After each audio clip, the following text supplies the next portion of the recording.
Oh my God. I think I really dislike how stupid they are and how incompetent they are and how they can kind of get away with being this stupid and this incompetent. Because it shows me that there is enough audience for this kind of thing.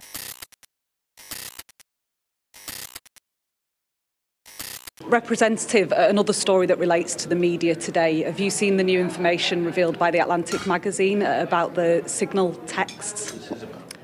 We're talking about NPR and PBS, not The Atlantic.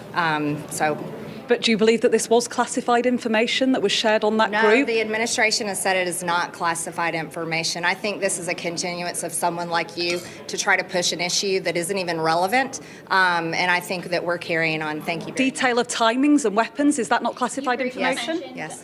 Yeah. Anybody else? Should the Defence Secretary and the Vice... Wait, what country are you from? From the UK. Okay, we don't give a crap. I hate that she did my favorite national pastime and made it cringe. I will never forgive Marjorie Taylor Greene for making bravophobia, Britophobia a spectacularly cringe endeavor. I never thought I would ever see the day where someone shitting on a British person, an American especially, shitting on a British person would be something that I'm not in support of. I guess I don't have this unshakable loyalty to always dunking on the Brits. There it is. It finally happened. It finally fucking happened, dude.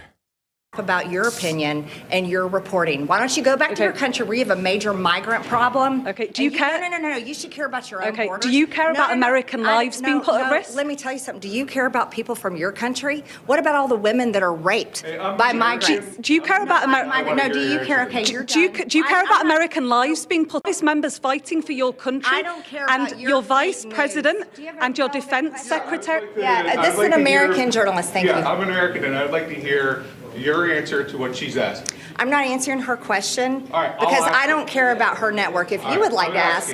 He goes, yeah, okay, I'm an American journalist. I'd like to know. I can answer. Do you have any concerns whatsoever about the complete disregard of operational security from the top level of this administration? You want to know about complete disregard about operational security? You should talk about the Biden administration and how they ripped our borders open to terrorists, cartel, child trafficking. Oh my God. I think I really dislike how stupid they are and how incompetent they are and how they can kind of get away with being this stupid and this incompetent. Because it shows me that there is enough audience for this kind of thing. Trafficking, human trafficking, and drug trafficking across our borders for 4 years. The Trump administration is doing a great job, and I stand by their statements. So you have I stand by their statements. My comment to you is I'm thankful to President Trump that he is leading us out of wars, that he's ending the war in Ukraine, where American lives could have been killed if Joe Biden was still president today, whether he liked it or not. We're talking about NPR and PBS. Yeah, she's so funny because she's like, and now those lives, instead of dying in Ukraine, will die in Yemen for Israel. Yeah, President Biden wanted our brave troops to go and die in Ukraine. I want our brave troops to go die in Yemen. What don't you understand? We need those boots on the ground somewhere. Boots got to be on the ground, folks. That's what they're made for. They're made for walking, and they're made for stomping on the global south. Today, we're talking about fake news that was funded with federal funding from American taxpayers. That's what this is about today, not journalists from the UK. A journalist is being vilified for exposing failings in the way that your government conducts itself. Is that not that journalist doing a good job? Does Defence Secretary Hegseth need to resign over this, Representative? Absolutely not. He's doing a great job. He's doing a great job, but he was putting American service members' lives at risk. Your country's going to put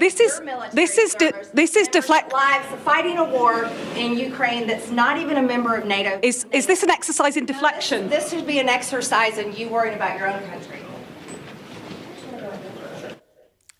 Martha, I mean, quite a spiky interaction there with Marjorie Taylor Greene. I mean, we've come to expect those sorts of responses from her, but I think it also gives us a sense of just how this administration and those around it are reacting at every twist. Taking advantage of the 35% off on gifted subs by peppering the chat with 50 bones.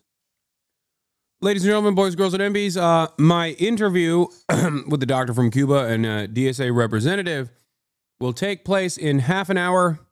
My interview with Vivian, Elon Musk's estranged daughter, will be later in the day. In turn, when it comes to this particular incident. Yeah, Marjorie Greene is one of the most aggressive readers of the fraying Trump playbook when confronted by crisis like this.